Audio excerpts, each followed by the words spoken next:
Olá, eu sou Andréa Janer. E eu sou a Fernanda Belfort. E esse é o Duplo Clique, primeira edição de 2026. Feliz Ano Novo, meu povo! Feliz Ano Novo! Finalmente, né, Dea? A gente resistiu, conseguimos ficar de férias, apesar de todos os acontecimentos no mundo. Nossa. Conseguiu descansar? Consegui. Fiz um esforço realmente consciente, intencional para ler livros de ficção, sabe assim, ler romances, não ficar lendo livros de história ou livros de trabalho em geral. Fiquei realmente offline, fiquei bem menos tempo no celular, foi um fim de semana, foi um feriado assim de realmente tentar descansar, descomprimir, foi muito bom. Espero que eu consiga fazer isso muito ao longo de 2026 também. É uma das minhas resoluções. Resoluções são importantes, né, para esse ano. Que bom, fico feliz. Conseguiu aproveitar bastante a família. E você, Fê? Sei que você teve um encontro interessante no seu Réveillon em Miami, é isso? Eu fui para Miami, né, porque eu estava precisando de umas férias de descansar, e foi o consenso da família. Na verdade, eu fui comunicada, né, para meu marido e minhas filhas, que eles tinham decidido que a gente iria para Miami. Confesso que não achei ruim. A gente ficou no hotel na praia, então todo dia a gente ia para a praia, bem gostoso, e também, né, saímos, restaurante, compras, consegui ver minha irmã, que estava por lá uns dias, meus sobrinhos, então foi bem gostoso. E um dia eu estava lá, fui para academia, né, resolução de começo de ano também, né? Claro, faz parte. E aí eu olho pela janela, o hotel fechado, assim, a rua fechada, ninguém entrava, ninguém saía. Aí fui ver no grupo da família, né, o Rodrigo, as meninas, falando, não, o hotel tá fechado, a gente tentou sair a pé, não conseguiu, não deixam nem sair na rua a pé. E tal, o que está acontecendo, não. É o Netanyahu que está na sinagoga aqui do lado. Então, o que aconteceu? A gente descobriu que o Netanyahu, que depois eu fui procurar nas notícias, ele tinha passado, né, na véspera ele tinha estado com o Trump em Mar-a-Lago, resolveu ir para Surfside, ali do lado de Miami onde eu estava, e ele resolveu encontrar a comunidade judaica. Tem uma sinagoga ali do lado. Então, eles fecharam, assim, quarteirões. Caramba! E não podia sair a pé, amiga. E eu falei, meu Deus, graças a Deus, era um dia que não tinha nada. Foi dia 30, eu não tinha nada de tão especial. Se fosse o dia que eu encontrar minha irmã, juro por Deus, eu acho que eu ia ter que sair, assim, a pé pela praia, né? Descer não sei quantos quarteirões, para dar a volta, para pegar um Uber, porque não podia sair de carro, não podia nada. Mas a gente acabou ficando no hotel. E aí depois no meu quarto dava pra ver, assim, e snipers em cima, imagina, pessoas gritando aparato de manifesto. E daí uma hora deu pra entender que era realmente assim, não sei o quê, Free Palestine, porque começou a manifestação, a gente não conseguia ver quem tava gritando, nada, só ouvir. Mas assim, alguns quarteirões perto, começa uma mega confusão, né? Depois quando a gente conseguiu sair, a gente saiu a pé, né, um senhor, assim, até mais velho, eu tava com uma camiseta do Netanyahu, me parou para pedir para eu tirar uma foto na frente ali da sinagoga e tal, ele com a camiseta, quer dizer, realmente uma comoção, entendeu? Total. E esta foi a surpresa. Interessante que hoje, se você tá num hotel nos Estados Unidos e o hotel fecha, a primeira coisa que eu ia pensar é num shooting. Eu ia ficar em pânico, porque a primeira coisa que os Estados Unidos, infelizmente, tem esse track record, né, não muito auspicioso, pensei, né?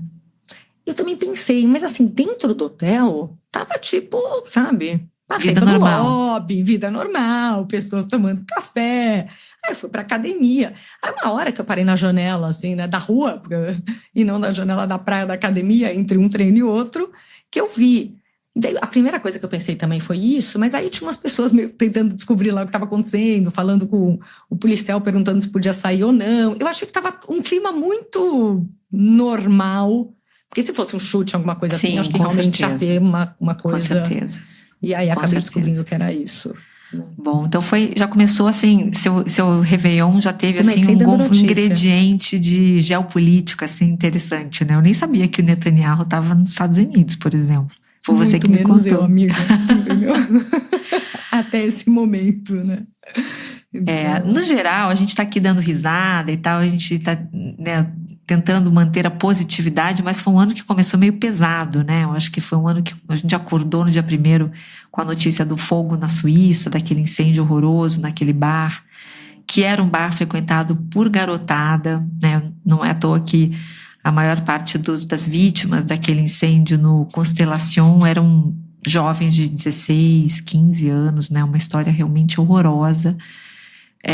E logo depois a gente teve aí essa notícia que está dominando ainda o noticiário, que é a invasão da Venezuela pelo Trump, né? Tem muitas camadas, né, nessa história. A gente já, essa altura do campeonato, a gente está gravando hoje, dia 11 de janeiro, domingo.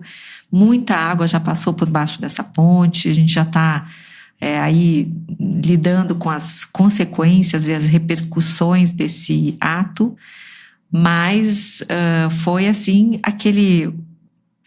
o imprevisível previsível, né, Fê, que você estava comentando, que é o jeito que ele está fazendo as coisas, né?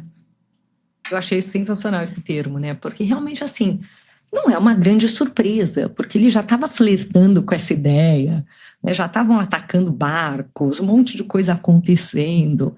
Mas, por outro lado, ninguém esperava uma ação que fosse acontecer, capturar o Maduro, levar ele para Nova York. E é interessante, né? Porque é tanta coisa que ele ameaça fazer e muita coisa ele não faz, mas de vez em quando ele faz. Exato. Então, aquela coisa assim, não dá para dizer que foi totalmente imprevisível, porque ele já estava ameaçando, mas também ninguém estava esperando desse jeito. Você não sabe aonde que ele vai de fato agir, né? Agora, por exemplo, a gente tem lido muito sobre uma possível invasão na Colômbia ou uma possível aquisição da Groenlândia. Pode ser que isso não dê em nada, como pode ser que amanhã ele entre lá e resolva fazer e a gente fique, meu Deus, ele fez mesmo, né? Pois é, ele foi lá e fez. Então, tem um termo que eu achei muito engraçado, que ele próprio colocou nas redes sociais da White House, uma foto dele, assim, e a expressão fafo, né? E assim, ele querendo dizer que esse é o lema dele, né? Fafo é uma sigla para fuck around and find out. Tipo assim, dá uma de valente para ver o que acontece com você, né? Então é um pouco a política dele. Se resume a um termo, segundo a minha filha que mora nos Estados Unidos, existe até uma expressão que chama fafonomics, que está ficando grande lá, esse jeito de agir, esse jeito de fazer as coisas, que é esse jeito meio arbitrário mesmo, né? Tipo, eu tenho poder, eu tenho os recursos, então não se meta comigo, que você vai responder pelas consequências, né? Mexe comigo que você vai ver só. Exato, essa é a melhor definição do fafo, definição do fafo possível. E aí até o Ian Brenner fez um vídeo, né, falando também do fafo e falando, né, que o Trump tem países que é fafo e tem países que é taco, né? Então com a China ele tentou e acabou voltando atrás. Ian Brenner até listou o Brasil como um dos países que ele no fim tentou fazer as coisas e depois recuou. Mas que tá interessante isso, né? Então, para alguns é fafo, para outros é taco. O taco, para quem não lembra, apesar da gente já ter falado aqui, né? É o Trump always chickens out, né? Então... Tipo, o Trump sempre amarela, né? Traduzindo, amarela, desiste, entendeu? Se acovarda. Só que você nunca sabe quando que vai ser taco, quando que vai ser fafo, né? Ele realmente tá ameaçando agora, por exemplo, outra que eu acabei não comentando, ele está ameaçando entrar no Irã também. Ele falou essa semana que se eles continuarem matando, se o regime continuar matando muita gente aí nessa onda de protestos que começou há mais ou menos uns 10 dias, né, e se intensificou nos últimos 2, ele falou, se começar a ficar muito assim, a gente também vai lá e eu vou hit hard. Aquelas expressões que ele adora, né, aquelas frases assim, bem de efeito. Então ele sempre tá pronto para briga. Agora, saber quando que isso vai acontecer é uma arte, né? E a gente acabou, né, não gravando a semana passada, então a Venezuela já é um tema que todo mundo tá ouvindo falar há mais tempo e tudo, mas acho que o lado bom é que a gente consegue comentar isso já conhecendo um pouco mais o que aconteceu, né, de uma forma um pouco mais madura. Madura, entendeu? Já começamos com um trocadilho aqui no começo do ano. Pun intended. Exatamente.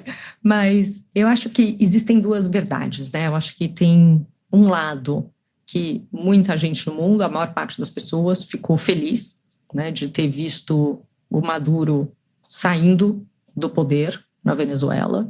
Ele é claramente um ditador, então acho que tem uma certa unanimidade em volta disso. Sim. Mas também, né, isso não torna o próximo fato menos preocupante ou verdadeiro, de que é assustador, né? A gente vê um ataque à soberania nacional de um país desta forma. E o que eles estão usando é a narrativa das drogas como justificativa, provavelmente como uma justificativa jurídica interna, porque não teve autorização do Congresso e tudo isso.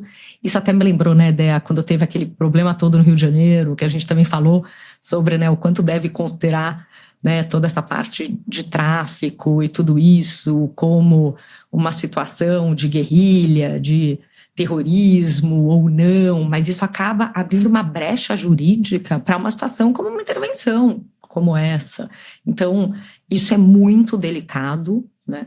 E eles acabaram usando isso como uma justificativa interna.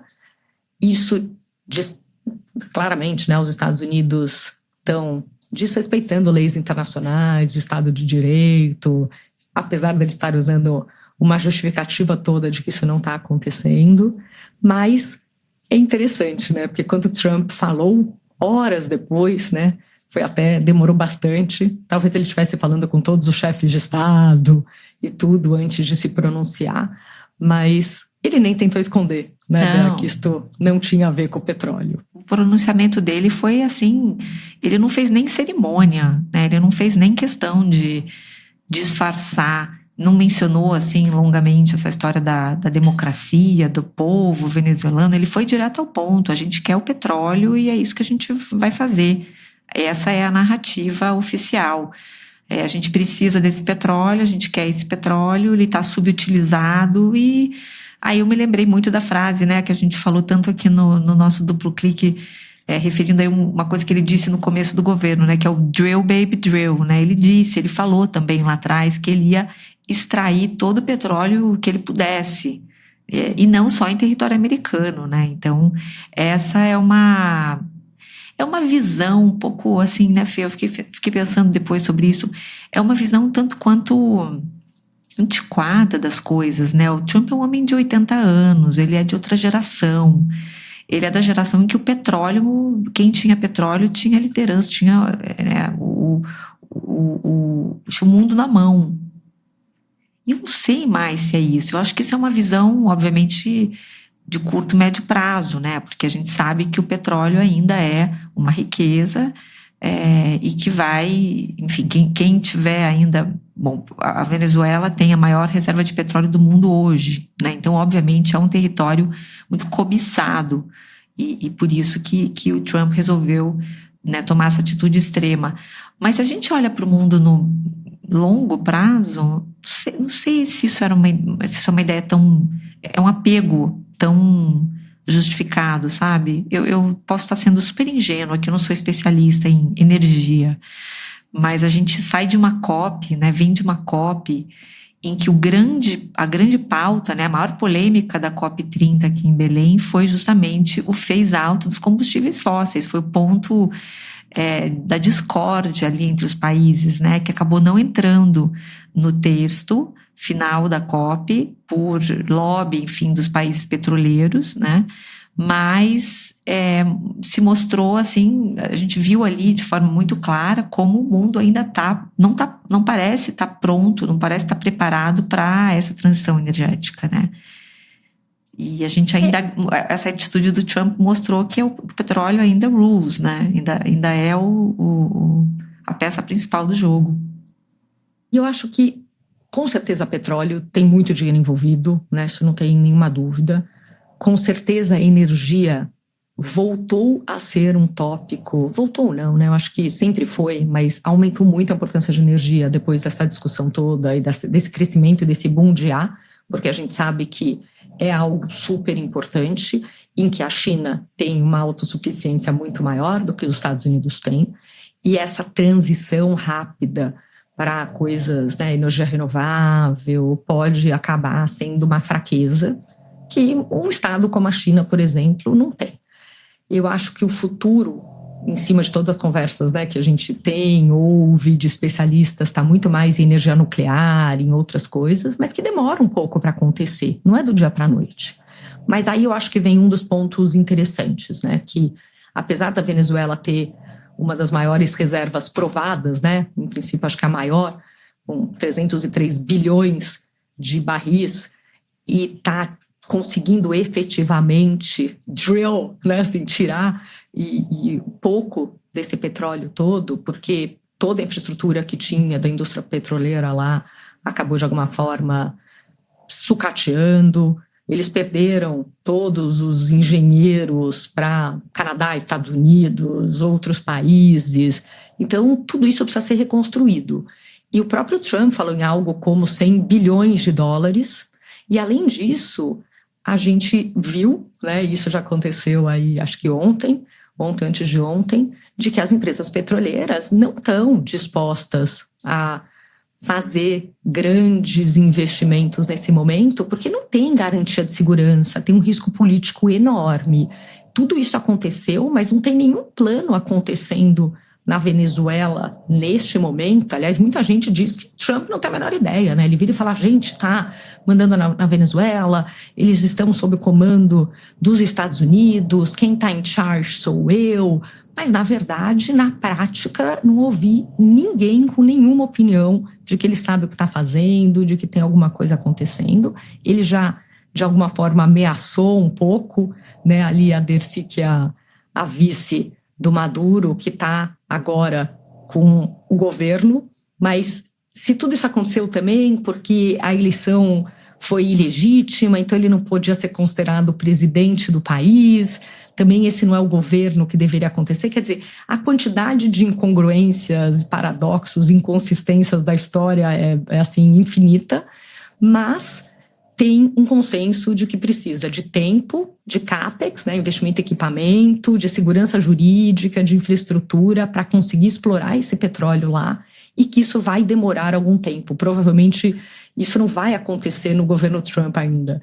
Então, você entendeu os timeframes, né, Dea? Mas eu concordo um pouco com essa sua visão, e de novo, não sou especialista em energia, mas não é um jogo tão rápido. E até o lance que aconteceu, né, com o navio semana passada, que tinha um navio que depois apareceu com a bandeira da Rússia, você viu isso? Que os Estados Unidos perseguiam. Teve uma discussão toda com o navio, mas eu também estava ouvindo umas análises de que não é só a preocupação dos Estados Unidos ter acesso a esse petróleo e a tudo isso, mas também é uma preocupação de garantir que outros países, como a China, não tenha acesso. É a mesma narrativa da Groenlândia, né? Ele está dizendo que a razão principal pela qual ele está tentando anexar a Groenlândia é porque, se ele não fizer isso, a Rússia ou a China o farão. Então, ele é uma tentativa de se precaver, né, de tomar uma atitude antes que outros tomem. Então, também isso é muito errático, né? Ele está jogando war ali, né, vendo onde é que ele vai, onde é que ele acha que os adversários dele vão jogar, e ele precisa se prevenir. Eu não sei até que ponto isso é legítimo, isso é verdadeiro, ou é apenas uma narrativa para, assim, justificar essas atitudes extremas para o povo americano, né? Porque o povo americano, nem todo mundo é a favor dessa, mesmo os republicanos, né, que apoiam o Trump, porque o custo disso, o custo dessas operações, enquanto que o mercado doméstico está sofrendo, é muito alto, né? Tem muita gente reclamando que o sistema de saúde está falido, mas ele está gastando como nunca em defesa, né? Então, quais são as prioridades desse governo, né? Quais são as prioridades dessa presidência?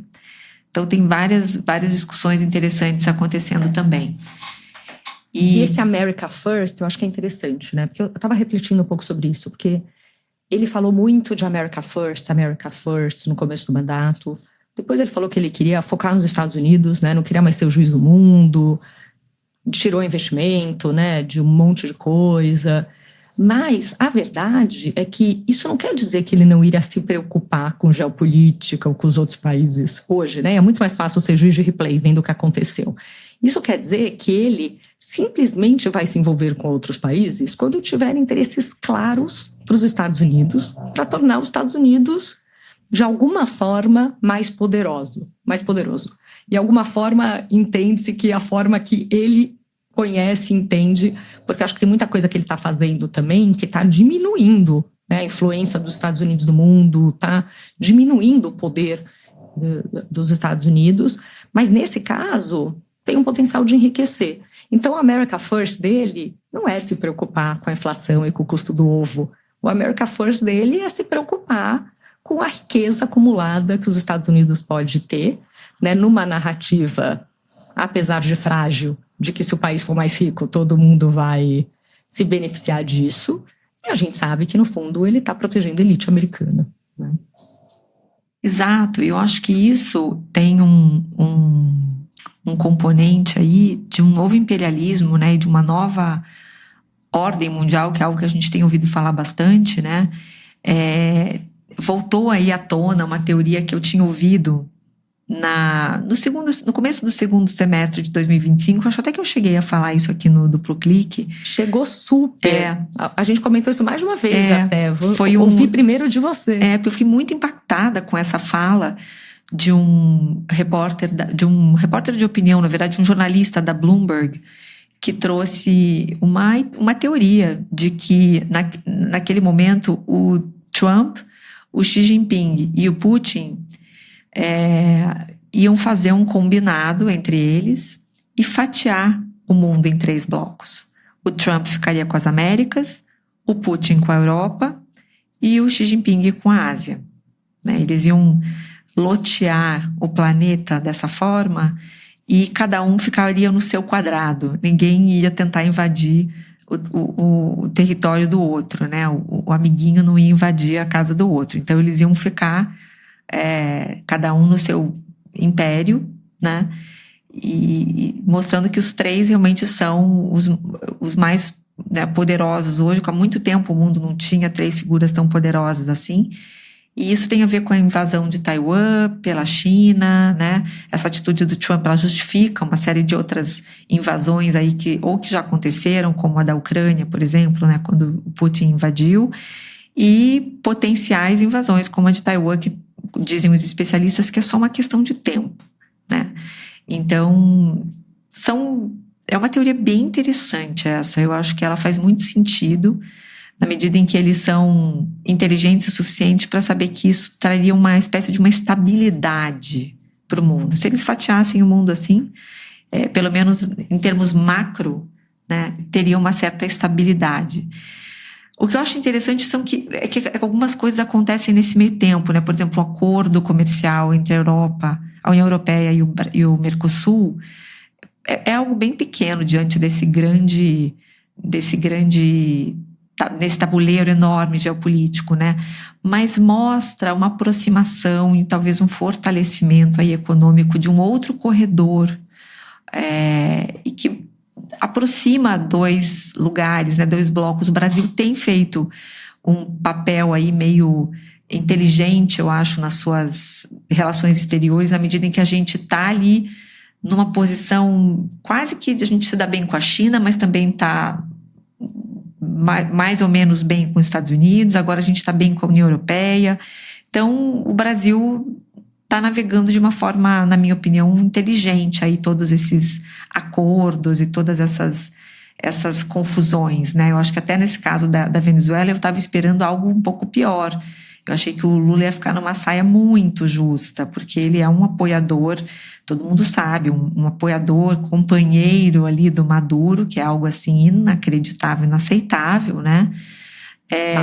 E bem nesse momento ele estava construindo, digamos assim, uma certa relação química. Com o Trump. A química, boa, uma química com o Trump. Então, assim, ele ficaria numa situação delicada, mas eu acho que o Itamaraty se saiu bem ali. Itamaraty se saiu bem e ele conseguiu ficar quieto, né? Que já foi uma boa coisa. Eu acho que é o mérito do Itamaraty. Mérito do Itamaraty, não do Lula. Não do Lula, perfeito, perfeito. Não é que ele conseguiu ficar quieto, eles conseguiram fazer o Lula ficar quieto, né? Tipo, agora que tá tudo indo bem. Deixa ele de férias, né? Lá no não sei aonde com a Janja, que ele tava lá tomando banho de mar. Deixa ele lá, que ele quieto é um poeta. E até dando, né, um pouco mais de profundidade no nosso duplo clique, a gente começou a ouvir bastante também, né, da doutrina Monroe. E eu não lembrava mais disso das aulas de história, confesso, mas voltei a ler sobre esse tema depois desse acontecimento. E a doutrina Monroe foi criada em 23, e ela dizia basicamente que a América é dos americanos, né? Ou seja, a América Latina é uma zona de influência dos Estados Unidos.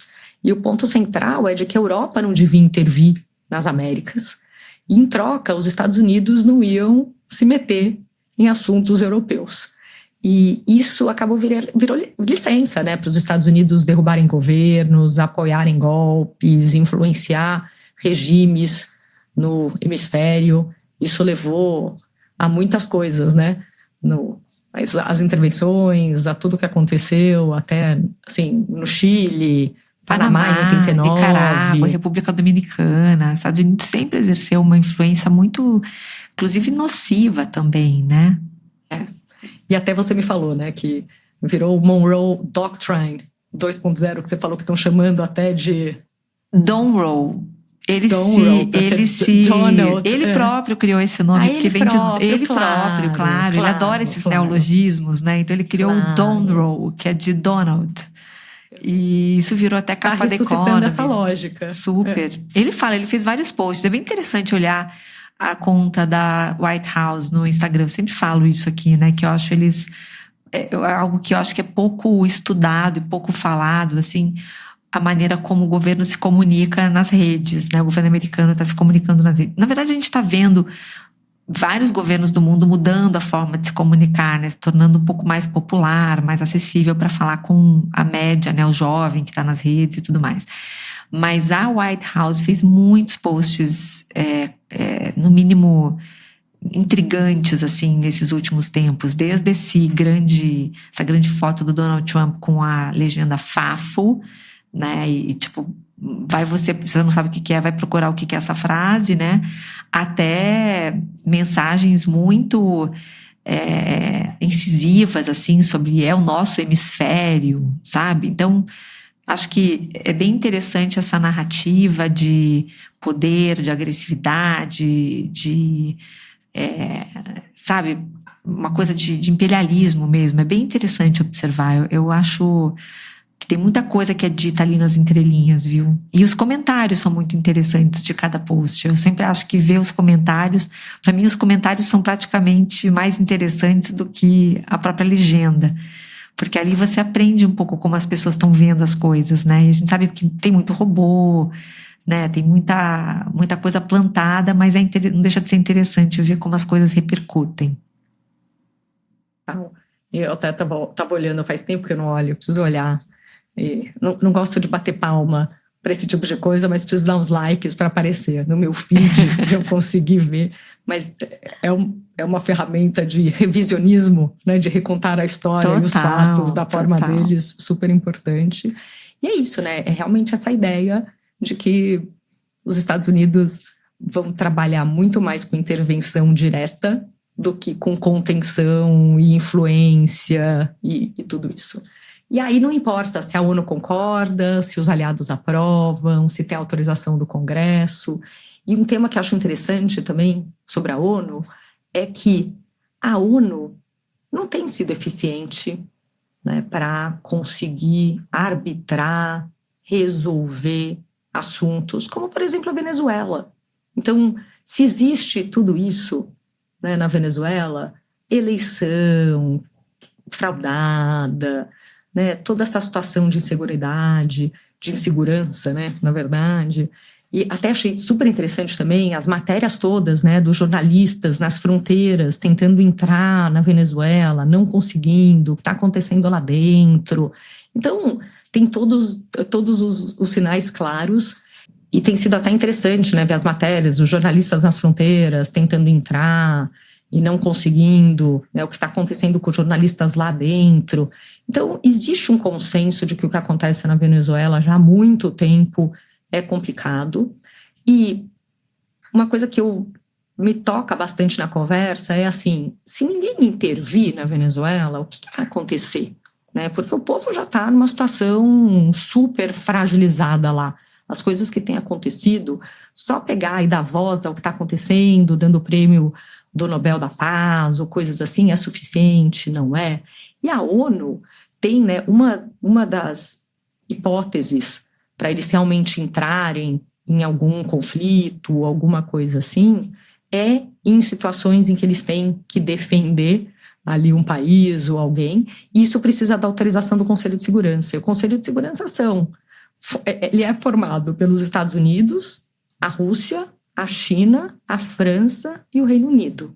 E precisa ter um consenso, né, uma unanimidade. Qual é um assunto no mundo que esses 5 países concordam hoje, né? Então, assim, isso nunca acontece.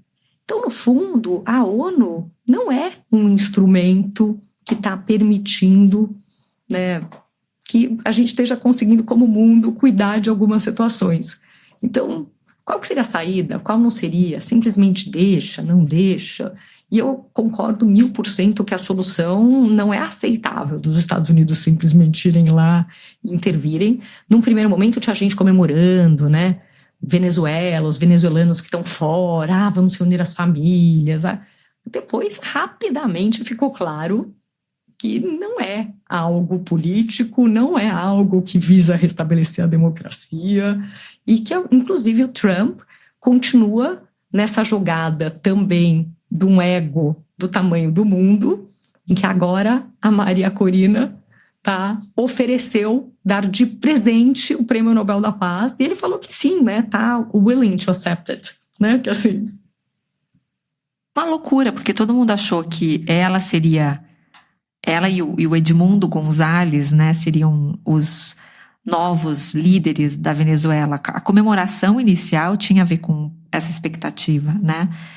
Quando a Delcy assumiu, e todo mundo sabe que ela é, inclusive, considerada pior que o Maduro, foi quando, assim, as pessoas entenderam que o buraco era mais embaixo, né? E o Trump agora, ninguém sabe, como você falou, ninguém sabe a extensão desse plano, né? O que está combinado com eles, o que vai acontecer a partir de agora, né? A gente tem relatos aí de jornalistas sendo perseguidos, tendo seus celulares confiscados pelo governo, enfim. A história lá teve diria assim, um balde de água fria no segundo momento, né? No primeiro momento foi tudo muito celebrado, comemorado, mas a realidade se impôs e não parece muito claro o que vai acontecer nos próximos dias. Então, a gente continua aí observando. O que eu acho interessante foram algumas falas do Trump aí nesses últimos tempos, né? Ele, inclusive, admitiu em uma das falas que eles precisavam ganhar as eleições de outubro, senão ele poderia eventualmente até sofrer um impeachment. Então ele sabe, e a gente falou isso desde o início aqui no Duplo Clique, né? A pressa com que o Trump tomou uma série de medidas no primeiro trimestre do governo dele, por exemplo, no passado, tinha muito a ver com esse tempo que ele tem para se provar para todos os americanos, né, para que os próprios republicanos e alguns democratas continuem acreditando nesse governo MAGA, né, para poder garantir que ele continue tendo a maioria no Congresso, porque se a eleição de outubro trouxer a maioria democrata, ele sabe que ele está em maus lençóis, né, e aí a gente pode discutir aqui milhões de hipóteses, mas assim, eu também tenho achado o J.D. Vance mais ativo nas redes ultimamente, ele e o Marco Rubio parecem estar, assim, na verdade, eu diria que é como se fosse presidente e vice, assim, eu acho que eles estão muito em evidência. E a gente tem que pensar que é meio isso, né? Além de tudo isso que a gente está falando aqui, aumentam, eu tenho lido mais a respeito, inclusive na mídia, né, de insinuações de que o Trump está incapacitado para governar, né? Por questões de saúde. esse pronunciamento dele logo depois da invasão da Venezuela, que você falou agora, Fê, não sei quem assistiu ao vivo, mas o Trump fez uma fala, depois o Peter Hegseth fez outra, acho que teve mais uns dois representantes do governo que falaram depois, e o Trump estava logo atrás, ele aparecia na câmera, mas ele estava atrás. Ele mal conseguiu manter os olhos abertos, ele estava dormindo em pé. Eu fiquei com medo que ele caísse, assim, a qualquer momento. Ele realmente estava, provavelmente foi uma noite longa, eles devem ter ficado muitas horas reunidos para acompanhar a operação de retirada do Maduro, e ele não dormiu e ele não conseguiu segurar os olhos abertos. Então, ele está dando alguns sinais de que ele não está mais na sua perfeita capacidade cognitiva e tudo mais. Então, crescem as especulações sobre o que aconteceria com, né, um governo que pode ter um novo titular aí, né? O J.D. Vance, que também são outras questões. Tem um outro duplo clique só sobre ele também, né? Podemos falar disso muito. O Dea, e o Mandami assumiu como prefeito de Nova York, né? Sim. No meio dessa confusão toda, eu não consegui acompanhar muito bem.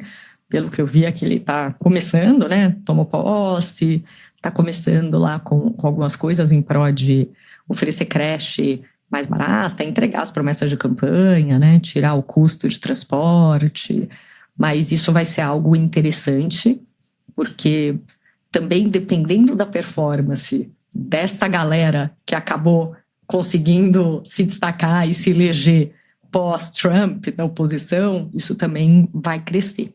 Então, acho que tem muita coisa interessante aí. Dea, e a Groenlândia? E a China e Taiwan também, hein?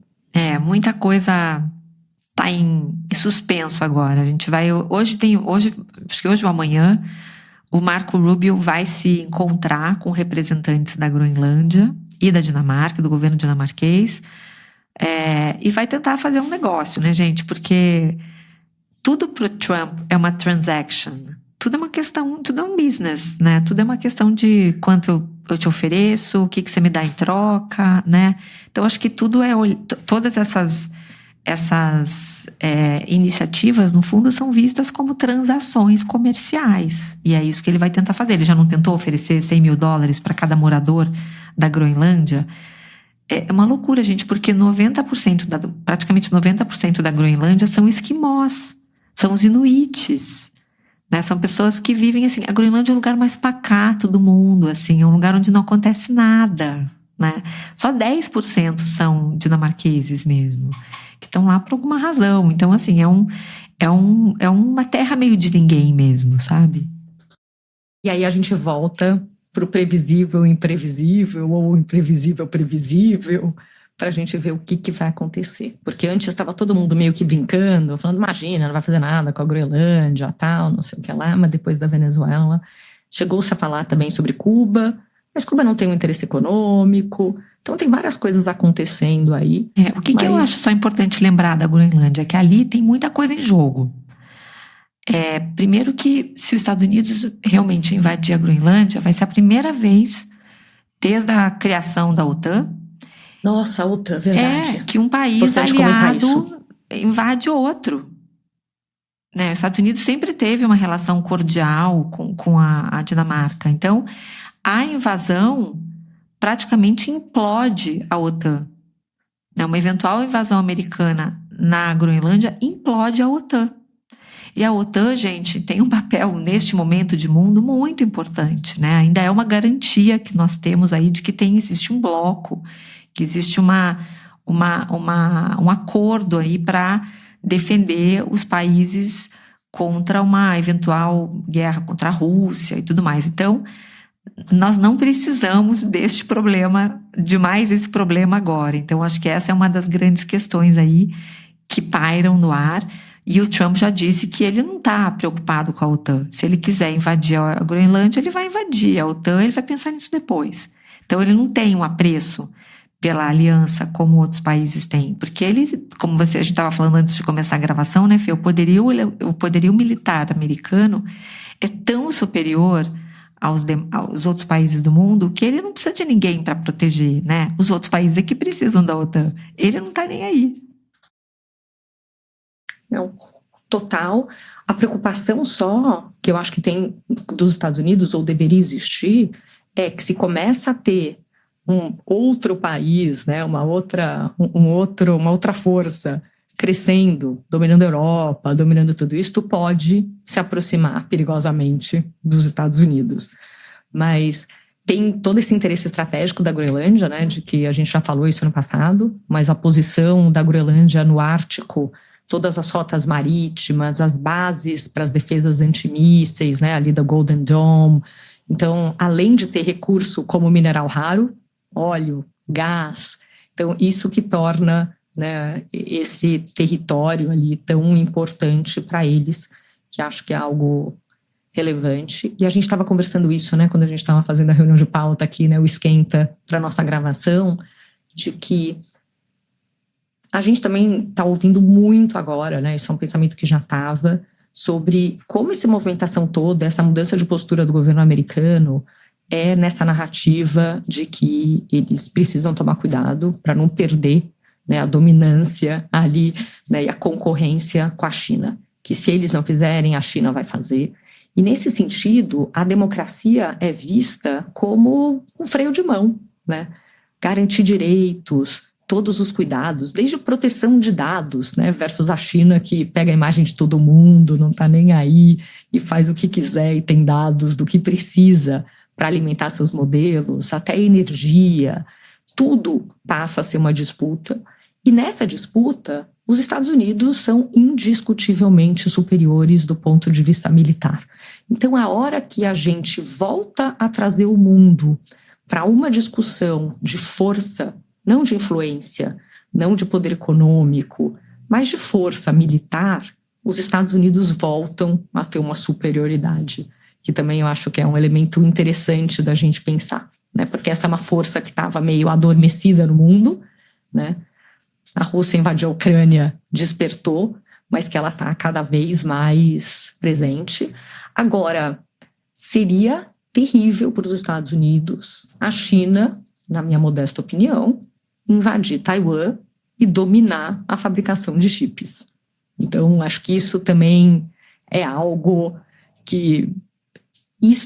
Essa é uma peça que não fecha muito bem na minha cabeça, sabe, Dea? Porque a partir do momento que os Estados Unidos começam a também brincar um pouco, né, com invasão de território, tudo bem que eles não falam que eles invadiram, não foi um ato de guerra, foi uma ação praticamente, né, de captura de uma pessoa de interesse e que fuja da lei americana porque estava sendo processada, e daí que os assuntos começam também, né, a se sobrepor um ao outro, tudo depende um pouco da forma que está sendo dita, mas a China já há anos, né, esse papo de Taiwan sempre existiu, e o risco de ter uma invasão, acho que teria algumas complicações, né? O que eu quis dizer aquela hora, quando a gente estava falando sobre essa supervalorização do petróleo aí, é que assim, eu achei que a gente já tinha meio que virado essa página, sabe? Se até os árabes já estão pensando na economia deles daqui a 40 anos, 50 anos, quando não tiver mais petróleo, do que eles vão viver, eu achei que a gente já tinha virado essa página, todo mundo. A gente já estava pensando em chip, em energia renovável, porque a gente já está pensando num mundo em que, né, a tecnologia é a força suprema, né? E a gente precisa dos recursos para que ela rode de uma forma mais inteligente. Então, eu realmente acho que a gente deu uma engasgada aí nessa nova guerra pelo mesmo produto de sempre, né? Que é o petróleo. Mas, enfim, tem mais uma história aqui. Acabou que a gente falou muito dos Estados Unidos nesse episódio, né, Fê? Mas não tem como não comentar algo que está meio que na agenda de todo mundo, essa história do assassinato da Renee Good, dessa americana, cidadã americana, né, pelos ICE agents, por um ICE agent, né? E não sei se essas histórias me pegam mais porque eu tenho uma filha morando nos Estados Unidos, né, trabalhando, tudo legal, né, tudo dentro da lei, mas como essa repressão aos imigrantes é assustadora para todo mundo que tem alguém próximo morando lá, né? E essa é uma história que está ainda em desenvolvimento, né? Ainda está acontecendo, porque ontem emergiu uma nova gravação, um vídeo feito pelo ponto de vista do agente do ICE, que deu 3 tiros, né, no rosto da Renee Good, e isso gerou uma polarização tremenda na sociedade americana, né? Eu cheguei a pensar que essa morte da Renee poderia vir a ser até um Black Lives Matter 2, sabe?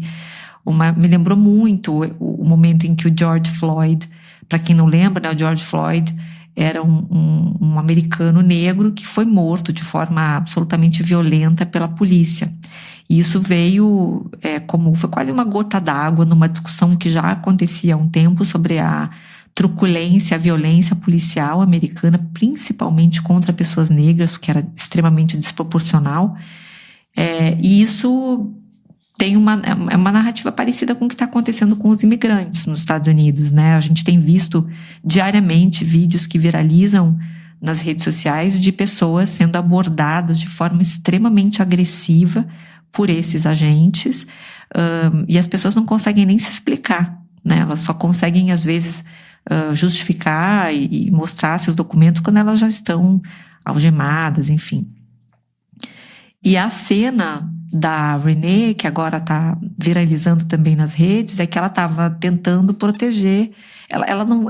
E é curioso isso, Fê, porque eu acho que tem muitas camadas também nessa história, né? Porque o que eles alegam é que ele agiu quase que em legítima defesa, né? Na medida em que ela tentou atropelá-lo, né? Ela tentou partir com o carro para cima dele, do agente. E eu acho que a gente precisa dar um duplo clique, né, nessa história, porque o agente... Lembra que a gente estava fazendo nossa conversa aqui antes de entrar no ar?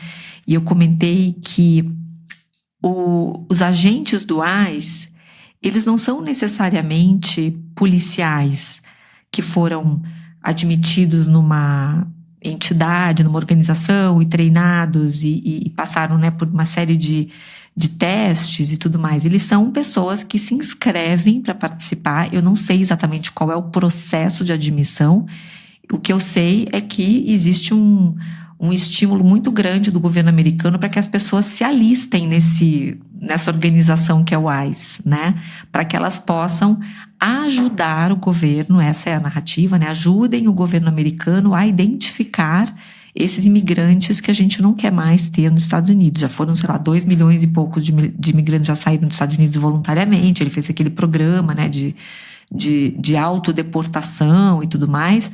Então, existe uma pauta muito importante para o governo, e existe uma coisa de convocar a própria sociedade americana para participar desse grande esforço de expelir os imigrantes indesejados, né? E esse sujeito que atirou na Renee Good, de fato, ele é um veterano de guerra.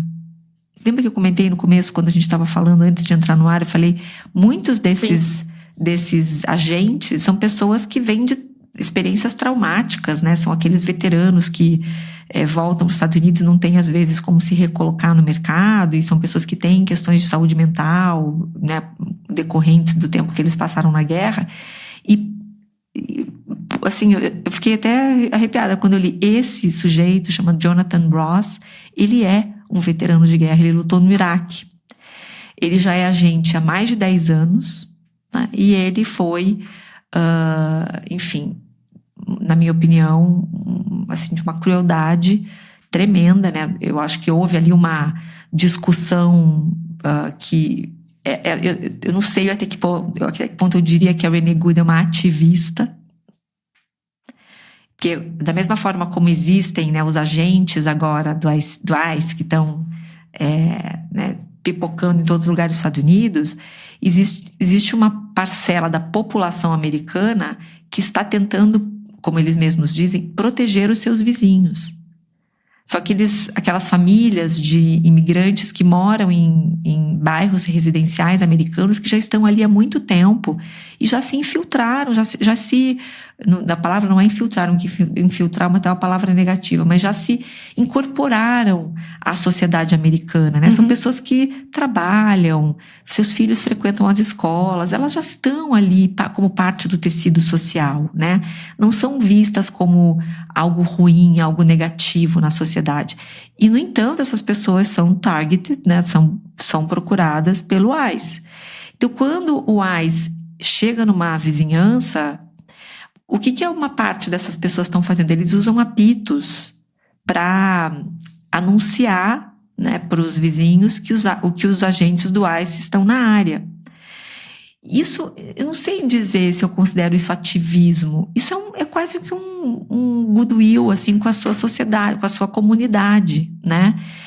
Então, eu não sei até que ponto a gente pode cravar que a Renee era uma ativista, né? Enfim, ela estava fazendo esse papel, ela estava ali, eles estavam chegando e a Renee e outras pessoas começaram a acionar os apitos para avisar os vizinhos que os ICE agents estavam chegando. Claro que eles ficam extremamente irritados com isso e eu acho que o clima já começa a azedar por ali, né? E ela estava tentando impedir com seu carro que eles avançassem. Teve alguma coisa que ela fez que eles foram realmente para cima dela. E ela até olha com uma cara assim, sorrindo para a câmera e fala: eu não tô chateada com você, I'm not mad at you. Né? E aí a esposa dela é que tem uma interação mais agressiva com o agente. E aí ela diz: drive, baby, drive. Né? Ela diz para Renee sair com o carro. E ela sai. E é nesse momento que ela recebe 3 tiros. Assim, hipótese alguma, o agente deveria ter feito algo assim, né? Não é porque a pessoa está em fuga, como era o caso dela, que você pode atirar, né? Existem outros métodos. Acho que existe uma regra de escalada de conflito, né? Então, assim, ele foi extremamente desproporcional ali a reação dele. Uso excessivo da força. Uso excessivo, né? Da força. Mas metade dos Estados Unidos que está ao lado do ICE fala: poxa, mas se quem não deve não teme. Por que ela arrancou o carro e tentou passar por cima dele, né? Tentou atropelá-lo. Então, essa é a discussão do momento nos Estados Unidos, todos os programas da CNN, está todo mundo discutindo esse acontecimento, porque isso pode criar realmente um precedente muito sério. Tem gente falando até em guerra civil nos Estados Unidos, né? Outra informação que eu acho que é relevante é que em junho de 2025, né, o Jonathan Ross, que é esse agente do ICE, foi ferido quando ele tentou também, né, quebrar a janela e destrancar a porta de um carro que se recusava a parar, e ele foi arrastado por 45 metros e recebeu 33 pontos de sutura nos ferimentos, justamente por causa desse incidente. Então, tinha esse trauma também, né, relacionado. Então, eu acho que, diferente da situação do George Floyd, ela se colocou numa situação de risco a hora que ela acelerou o carro, né, assim, com agentes em movimento, cercando e tudo. Só que aquela coisa, gente, as pessoas são seres humanos, elas se assustam, elas, né, reagem de formas não adequadas. E numa situação dessas, um policial, um agente, né, alguém que está com uma arma de fogo na mão, porque daí, né, assim, é alguém que está ali, né, assim, representando o Estado com o poder e com uma arma que é capaz de matar alguém, né? Ao fazer isso, eles não podem reagir de uma forma potencialmente letal. Então, acho que esse é um ponto, mas eu concordo com você, né, que existe um certo trauma, imagina o que eles estão, você viu que agora estão fazendo umas passeatas, né, barulhentas nos Estados Unidos? Eles estão indo na frente dos hotéis, dos lugares onde o pessoal do ICE fica e batendo panela e fazendo barulho e não sei o que lá. Então, assim, tem uma situação de conflito constante, né, com esses agentes do ICE por tudo que eles estão fazendo. Sim. Por ordem, por opção, não por opção. Aí a gente pode entrar aí. E nunca é preto ou branco, né? Tem muita área cinza no meio.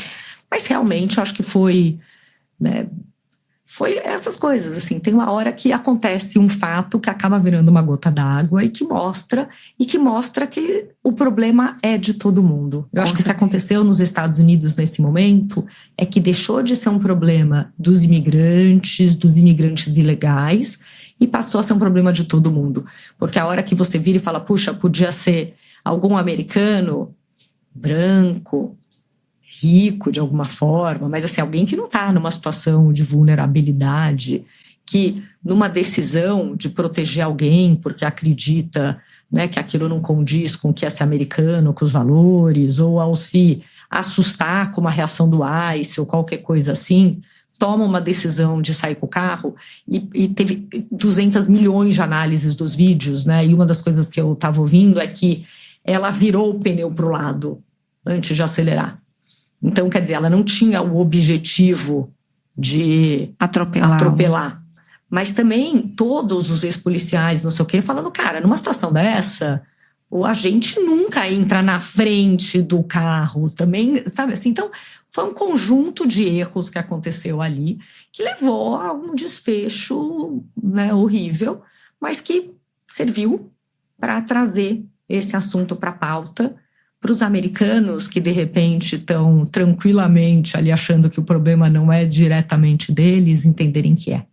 E eu acho também, Fer, complementando, que o que também foi muito chocante, pelo menos para mim, foi ver que rapidamente a própria Casa Branca fez um post no Instagram.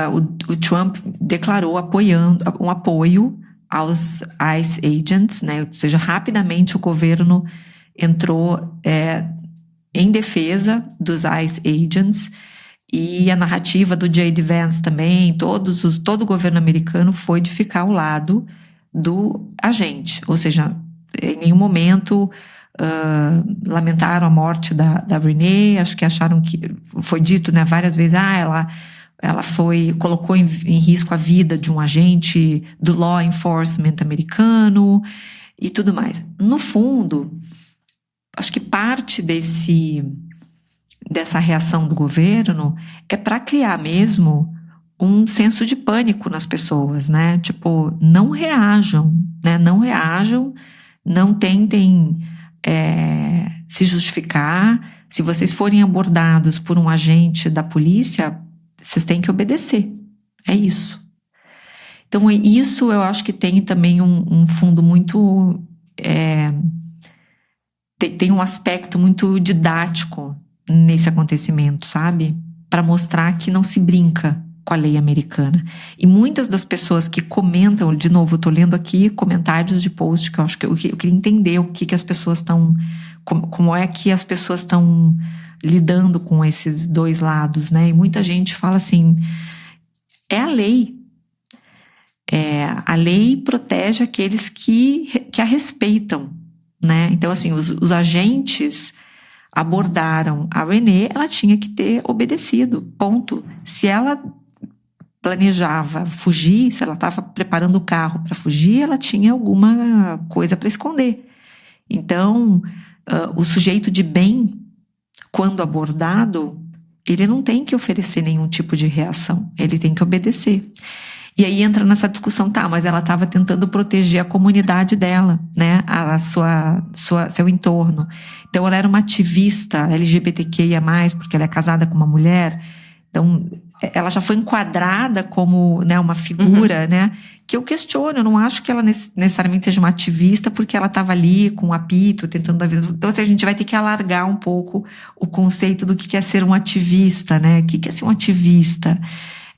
Quando você tenta tomar uma atitude ali para proteger, você está sendo um cidadão, você está, sabe? Então, acho que isso é uma discussão bem, bem profunda, que não tem só a ver com os Estados Unidos, sabe? Acho que tem a ver com muitas coisas. Eu acho que o nosso posicionamento hoje no Brasil também, político, como as coisas estão, né, muito radicais, e a gente precisa entender, né, o cinza que acontece aí, essa área cinza entre o branco e o preto. Perfeito, Dea. Nossa, já deu 1 hora e a gente não chegou no Grok, hein, Fê? Vamos passar rapidinho, né? Mas eu tô até lendo aqui, né, que uma das definições de ativista é uma pessoa que se envolve de forma ativa e consciente em causas sociais e políticas para promover mudanças. Se é nesse quesito, mas está tendo uma mega discussão disso, né? Porque a hora que falam que ela é uma ativista, colocam ela como alguém que está potencialmente quebrando a lei para fazer alguma coisa. Aí alguns chamam ela de legal observer, que é alguém que acompanha ações policiais para monitorar possíveis abusos, não exatamente uma ativista militante. Então é interessante, isso tudo, né? Porque a sociedade precisa cuidar dos direitos, da lei, dos valores americanos, numa situação em que está tudo sendo colocado em prova. Então é importante ter isso. Mas eu acho que ela, e até para dar minha opinião aqui, né? Mas assim, ela errou a partir do momento que ela tentou evadir, né, naquela situação, mas ela não deveria ter sido punida com a morte. Perfeito, certo? Perfeito. Então, não, foi totalmente desproporcional a reação. Ela podia ter sido perseguida, ela podia ter sido presa, ela tinha que ter se explicado, mas a morte foi, assim, uma reação absolutamente desproporcional. E até atirar no meio de uma situação dessa. Ela não estava colocando outras sim, pessoas em risco, sim, em perigo. sim. Esse tiro poderia ter ido parar em N outros lugares, com pessoas que nem estavam envolvidas. Né? Mas isso eu acho, só para terminar, então acho que esse objetivo, um dos objetivos dessa ação e da reação que tem sido demonstrada pelo governo americano é no sentido de reduzir esse movimento cidadão de proteção aos imigrantes. Então, o objetivo disso é fazer com que... Eu até assisti algumas entrevistas de jornalistas com esse tipo de pessoa, que são esses whistleblowers até, né? Literalmente, são essas pessoas que usam esses apitos para avisar seus vizinhos, né? Jornalistas perguntando assim, isso te deixou com mais medo de participar desse tipo de ação? Você pretende deixar de se envolver nessas ações? E várias pessoas dizendo assim, não, pelo contrário, agora eu quero ainda mais, me sinto mais ainda na obrigação de alertar, porque são pessoas de bem, são pessoas que não deveriam ser tratadas dessa forma pelo governo americano, e é isso, assim, acho que a gente vai assistir uma briga difícil aí pela frente. Tópicos finais aqui, para a gente fechar o primeiro capítulo do ano. Mas acho que uma coisa que aconteceu que foi relevante e teve uma cobertura muito menor do que a merecida, né, quando a gente fala em AI e tudo isso, foi o Grok. Né? Então a gente sabe que tem esse modelo do Elon Musk, né, do X, ex-Twitter, que as pessoas começaram a mandar fotos de celebridades, pessoas, o que fossem, para esse sistema e pedir para tirarem a roupa dessas mulheres, né? Claro que o tirar roupa não é tirar roupa, né, gente? Assim, é simular como que poderia ser esta mulher nua, porque a tecnologia não tem o poder de tirar a roupa de ninguém, mas ela encaixa naquela imagem, que é uma imagem verdadeira, o corpo de uma pessoa nua. E isso, obviamente, feito, né, para criar imagens sexualizadas de mulheres sem o consentimento e conteúdos também envolvendo pessoas que aparentemente são menores de idade. Aparentemente no sentido de que não é que alguém que tem 17 anos e meio e parece adulta, né? Assim, pessoas que efetivamente seriam reconhecidas pela tecnologia como crianças, adolescentes. A plataforma, ao invés de parar disto, né, parar essa ação e conseguir bloquear, que muitas vezes também não é uma coisa simples de ser feita, o que ela fez foi limitar a geração de imagens a usuários pagantes e verificados. Né, o plano mais caro custa $395 por ano, e aí aquela coisa, bom, e com isso o problema não foi resolvido. O que acontece é que o modelo continua sendo capaz de gerar o mesmo conteúdo abusivo. Esses conteúdos estão sendo feitos, inclusive, com mulheres religiosas, né? Assim, tirando o hábito de freira, tirando, né, a sari, tirando a burca, tirando coisas assim. Não que eu acho que isso seja mais sério, porque eu acho que é sério para qualquer mulher, né? Mas simplesmente reduzir o acesso e não a capacidade né, por uma matéria da Wired que saiu, é até mais grave, porque coloca, né, o X como a plataforma que está monetizando e ganhando dinheiro ao fazer isto. Então, eu acho que quando a gente fala, né, dos limites de IA, do que pode ser feito ou não, e no fim do dia, muito difícil saber, né, mas assim, mesmo se fosse uma forma de simples... Eles que bloqueassem qualquer tipo de criação de imagem, se eles não conseguem bloquear, mas ao limitar isso para usuários pagos, ela está monetizando o abuso, o que é super sério. Então, tem algumas coisas acontecendo, a gente já falava disso, né? Mas, assim, o que isso pode fazer na vida de uma adolescente, o que isso pode fazer na vida de alguém é potencialmente um dano irreparável. Não, e essa resposta do Musk, né, que foi essa solução que ele deu aí para esse problema, foi assim, realmente assim, o famoso, assim, a emenda ficou pior que o soneto, né? Tipo, ele cria uma vantagem, como se uma questão ética como essa devesse depender de um acesso, né, pago a alguma coisa, ou seja, de uma visão tão assim deturpada de como as coisas são, né, uma visão tão enviesada de como o mundo deveria funcionar, que assim, isso explica muito por que assim, eu tenho pavor do X, não uso Grok para nada, assim, eu acho que é uma plataforma que deveria ter sido banida, proibida, né, uma coisa realmente lamentável. Agora fica aqui o alerta, acho que por que eu acho que é importante falar disso, né, à medida que a gente, assim, acho que os pais que, por razões assim, inocentes, ingênuas mesmo, expõem fotos dos seus filhos nas redes, fotos de meninas, eu acho que assim, vocês têm que estar muito atentos, né, porque uma foto de uma criança inocente na internet hoje pode virar qualquer coisa. Então, acho que fica aqui, eu já falei isso várias vezes, acho que a Fê também, a gente já trouxe esse tema aqui. Pensem 10 vezes antes de expor seus filhos nas redes, né? Acho que isso é uma coisa também para a gente reforçar com nossos filhos, adolescentes, pré-adolescentes, né? A importância de se preservar, porque todas essas imagens são usadas para coisas assim inomináveis. Então, acho que é para a gente tomar muito cuidado com tudo que a gente posta e consome. Concordo 1000%, mas mesmo assim, né, Dé, porque você tem um filho adolescente que posta fotos suas para os amigos. Um amigo pode ir lá, pegar a foto e jogar no Grok, tendo conteúdo pago, e gerar uma foto daquela pessoa, aspas, sem roupa. E essa lógica de não tem problema porque não é real, não é válida, né?